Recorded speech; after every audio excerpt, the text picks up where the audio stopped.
Buona giornata a tutti da Oporto, splendida città storica sulla costa atlantica a nord del Portogallo. Voglio intanto ringraziarvi dalle rive del Rio Douro, affascinante e suggestivo, dove si affacciano tutte le più importanti cantine di vino portoghese, tra i più rinomati al mondo, fra i quali spicca il rinomatissimo Porto.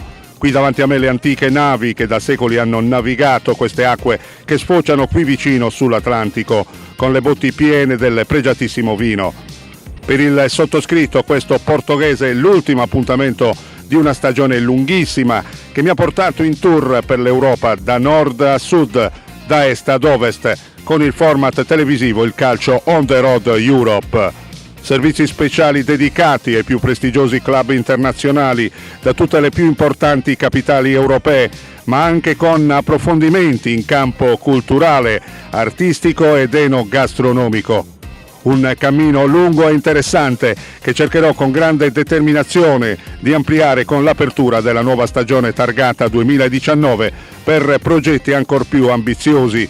Colgo l'occasione, ringraziandovi anticipatamente per l'attenzione mostrata, nell'augurare a tutti voi e alle vostre famiglie i miei migliori auguri di buon Natale. Vi abbraccio singolarmente. Da Oporto è tutto, la linea che ora può tornare alla regia.